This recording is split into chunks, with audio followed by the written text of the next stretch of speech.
ಗ್ರಂಥಾಲಯಗಳು ಅಂದ್ರೆ ಅದು ಕೇವಲ ಪುಸ್ತಕ ನಿಯತಕಾಲಿಕೆಗಳ ಕೇಂದ್ರವಲ್ಲ, ಅದು ಜ್ಞಾನದ ಭಂಡಾರ ಕೂಡ ಹೌದು. ಗ್ರಂಥಾಲಯಗಳನ್ನೇ ಬಳಸಿಕೊಂಡು ತಮ್ಮ ಕಲಿಕೆಯ ಕೇಂದ್ರವನ್ನಾಗಿಸಿ ಜ್ಞಾನ ವೃದ್ಧಿ ಮಾಡಿ ಮಹನೀಯರಾದ ಅನೇಕರ ರೋಚಕ ಕಥೆಗಳು ನಮ್ಮ ಕಣ್ಣ ಮುಂದಿದೆ. ಆದ್ರೆ ಇಂತಹ ಗ್ರಂಥಾಲಯಗಳು ಇಂದು ಸಮಾಜದ ಮತ್ತು ಅಧಿಕಾರಿಗಳ ಬೇಜವಾಬ್ದಾರಿಯಿಂದ ಕುಡುಕರ ಅಭ್ಯಪಾರಿಗಳ ಕಸದ ತಾಣವಾಗ್ತಾ ಇದೆ. ಇಂತಹುದೇ ಐತಿಹಾಸಿಕ ಗ್ರಂಥಾಲಯದ ದುರಂತ ಕತೆ ಮಂಗಳೂರಿನಲ್ಲಿದೆ.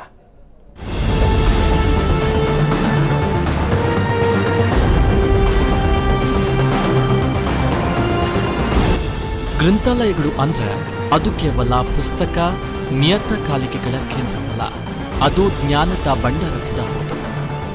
ಆದರೆ ಇಂದಿನ ಸ್ಮಾರ್ಟ್ ಯುಗದಲ್ಲಿ ಇಂತಹ ಗ್ರಂಥಾಲಯಗಳು ಇಂದು ಕೊಂಪೆಗಳಾಗಿ ಮಾರ್ಪಟ್ಟಿವೆ.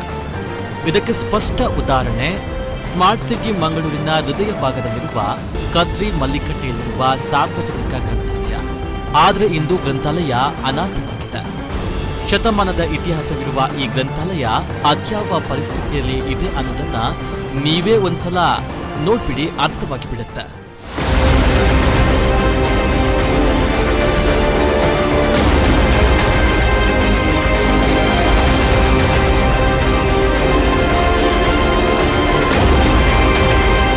ಸರಸ್ವತಿಯ ಮಕ್ಕಳು ಇರಬೇಕಾದಂತಹ ಈ ಗ್ರಂಥಾಲಯದ ಪರಿಸರ ಕುಡುಕರ, ಪುಂಡು ಪೋಖರಿಗಳ, ನಿರ್ಗತಿಕರ ತಂಗುತಾಣವಾಗ್ತಾ ಇದೆ. ಈ ಲೈಬ್ರರಿಯ ಪರಿಸರ ಪೂರ್ತಿ ಮದ್ಯದ ಬಾಟಲಿಗಳು, ಸೇದಿ ಬಿಸಾಕಿರುವ ಬೀಡಿ ಸಿಗರೆಟುಗಳ ಪ್ಯಾಕುಗಳು, ಅಗೆದು ಹಾಕಿದ ನಿರುಪಯುಕ್ತ ಸರಕುಗಳು, ನಗರದ 2 ಪ್ರಮುಖ ರಸ್ತೆಗಳ ಮಧ್ಯೆ ಹಂಚಿ ಹೋಗಿರುವ ಈ ಗ್ರಂಥಾಲಯ ಒಟ್ಟಾರೆಯಾಗಿ ಅವ್ಯವಸ್ಥೆಯ ಆಗರವಾಗಿ ಬಿಟ್ಟಿದೆ. ಸಭ್ಯರು, ಹಿರಿಯ ನಾಗರಿಕರು, ಮಕ್ಕಳು, ಮಹಿಳೆಯರು ಇಲ್ಲಿ ಹಾದು ಹೋಗುವುದಕ್ಕೆ ಮುಜುಗರವನ್ನ ಪಡುವಂತಿದೆ. ನಾನು ಕದ್ರಿ ಪರಿಸರದಲ್ಲಿ ಕಳೆದ 30-31 ವರ್ಷಗಳಿಂದ ಅಲ್ಲಿಯೇ ನಾನು ವಾಸವಾಗಿದ್ದೇನೆ. ಇತ್ತೀಚೆಗೆ ಸುಮಾರು 10-15 ವರ್ಷ ಅಂತ ಹೇಳ್ಬೋದು, ಅಲ್ಲಿ ಒಂದು ಗ್ರಂಥಾಲಯ ಇದೆ. ನಾವು ಈ ಪುಸ್ತಕಗಳಿಗೆ ಸರಸ್ವತಿಯ ನಾವೊಂದು ಭಾವನೆಯಿಂದ ಅದನ್ನು ನೋಡ್ಕೊಳ್ಳುವ. ಇದು ಆ ಇಡೀ ಪರಿಸರ ಸಾಧಾರಣ ನಾವು ಏನು ಹೇಳ್ತೇವೆ, ಇದು ಈ ರೆಸ್ಟೋರೆಂಟಲ್ಲಿ ಗಾಡಿಯಲ್ಲಿ ಕೂತ್ಕೊಂಡು ಈ ಚಾ ಕಾಫಿ ಸೇವನೆ ಮಾಡುವ ಹೋಟೆಲ್ಗಳಿದೆ, ಅದಕ್ಕೆ ಡ್ರೈವ್ ಇನ್ ರೆಸ್ಟೋರೆಂಟ್ ಹೇಳ್ತಾರೆ. ಆ ಥರ ಇದು ಈಗ ಒಂದು drive in bar and wine shop ಆಗಿದೆ.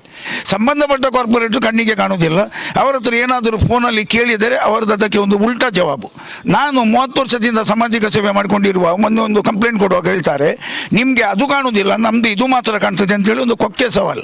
ತನ್ನ ತಪ್ಪನ್ನು ಮೊದಲು ಒಂದು ಕಾರ್ಪೊರೇಟ್ ಆಗಿ ಒಪ್ಪಬೇಕು.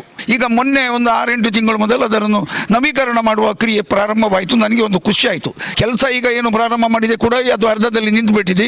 ಈಗ 6-7 ತಿಂಗಳಾಯಿತು. ಯಾವ ಕಾರಣ ಅಂತೇಳಿ ಗೊತ್ತಿಲ್ಲ. ಒಂದು ಪ್ರಾರಂಭದಲ್ಲಿ MLA ಶಾಸಕರಿದ್ದು ಫೋಟೋ ಗಿಟ್ ಹಾಕಿ ದೊಡ್ಡ ಬ್ಯಾನರ್ ಬಂತು.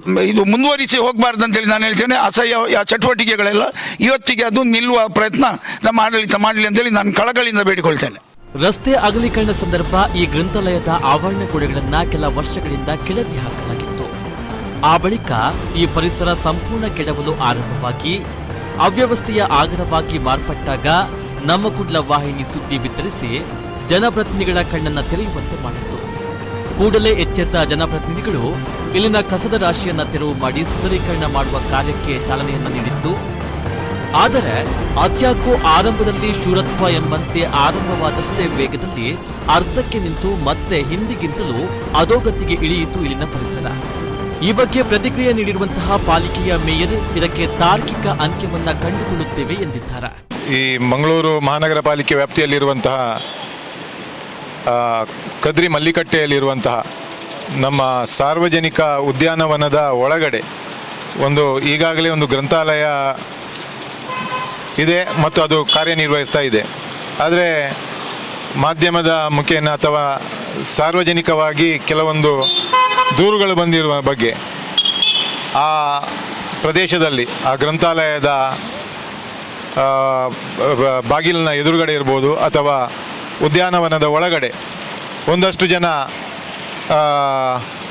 ಬೇರೆ ಬೇರೆ ರೀತಿಯ ಚಟುವಟಿಕೆಗಳನ್ನು, ಅದು ಕುಡಿತ ಇರ್ಬೋದು, ಈ ರೀತಿಯ ಕೆಲವೊಂದು ಚಟುವಟಿಕೆಗಳನ್ನು ಮಾಡುವಂಥದ್ದು ನನ್ನ ಗಮನಕ್ಕೆ ಬಂದಿದೆ. ಈಗಾಗಲೇ ಒಂದು ಕಡೆಯಿಂದ ಉದ್ಯಾನವನ ಅಭಿವೃದ್ಧಿ ಕಾರ್ಯಗಳು ಆಗ್ತಾ ಇದೆ. ಮುಂದಿನ ದಿವಸಗಳಲ್ಲಿ ಅದಕ್ಕೆ ಏನು ಸೆಕ್ಯೂರಿಟಿ ಗಾರ್ಡನ್ನು ನೇಮಕ ಮಾಡುವ ಮೂಲಕ ಅದು 2 ಶಿಫ್ಟಿನ ಇದರಲ್ಲಿ ಬೆಳಗಿನ ಹಗಲಲ್ಲಿ ಮತ್ತು ರಾತ್ರಿ ಹೊತ್ತಲ್ಲಿ ಕೂಡ ಅದಕ್ಕೆ ಸೆಕ್ಯೂರಿಟಿಯನ್ನು ನಿಯೋಜನೆ ಮಾಡುವ ಮೂಲಕ ಏನು ಈಗಾಗಲೇ ಅಲ್ಲಿ ಬೇಡದ ಚಟುವಟಿಕೆಗಳು ನಡೀತಾ ಇದೆ ಅದಕ್ಕೆ ಕಡಿವಾಣ ಹಾಕುವ ಕೆಲಸ ಕಾರ್ಯಗಳಿಗೆ ನಾವು ಒಂದು ವ್ಯವಸ್ಥೆಯನ್ನು ಮಾಡ್ತೇವೆ ಅನ್ನುವಂಥ ಒಂದು ಮಾತನ್ನು ಈ ಸಂದರ್ಭದಲ್ಲಿ ಹೇಳಲಿಕ್ಕೆ ಇಚ್ಛೆಪಡ್ತಾ ಇದ್ದೇನೆ. ಸ್ಮಾರ್ಟ್ ಸಿಟಿಯ ಹೆಸರಿನಲ್ಲಿ ಮಂಗಳೂರು ನಗರ ಕಾಂಕ್ರೀಟ್ ಕಾಡಾಗ್ತಾ ಇದೆ. ಜೊತೆಗೆ ಹಸಿರೀಕರಣ ಮಾಯವಾಗಿ ಅನೇಕ ಪ್ರಮುಖ ಸ್ಥಳಗಳು, ಕಟ್ಟಡಗಳು, ಸ್ಮಾರಕಗಳು ಮತ್ತೆ ಇತಿಹಾಸದ ಪುಟಕ್ಕೆ ಸೇರ್ತಾ ಇದೆ. ಒಂದು ಕಾಲದಲ್ಲಿ ಸ್ಥಳೀಯ ಜನರಿಗೆ ಜ್ಞಾನದ ಬೆಳಕನ್ನು ನೀಡಿದ್ದ ಈ ಮಲ್ಲಿಕಟ್ಟಿಯ ಲೈಬ್ರರಿ ಸ್ಥಳೀಯ ಜನರ, ಜನಪ್ರತಿನಿಧಿಗಳ ಮತ್ತು ಅಧಿಕಾರಿಗಳ ನೇತೃತ್ವದಲ್ಲಿ ಮತ್ತೆ ಗತಕಾಲದ ವೈಭವ ಮರಳುವಂತಾಗಲಿ ಮತ್ತು ಸರಸ್ವತಿ ಈ ಪರಿಸರ ಸುಂದರೀಕರಣಗೊಂಡು ಇಲ್ಲಿ ನೆಲೆಯಾಗಲಿ ಎಂಬುದೇ ನಮ್ಮ ಆಶಯ. ಗಣೇಶ್ ಪೂಜಾರಿ ಜೊತೆ ಅಂಜನ್ ಕುಂದರ್, ನಮ್ಮ ಕುಡ್ಲ ನ್ಯೂಸ್ 24/7 ಮಂಗಳೂರು.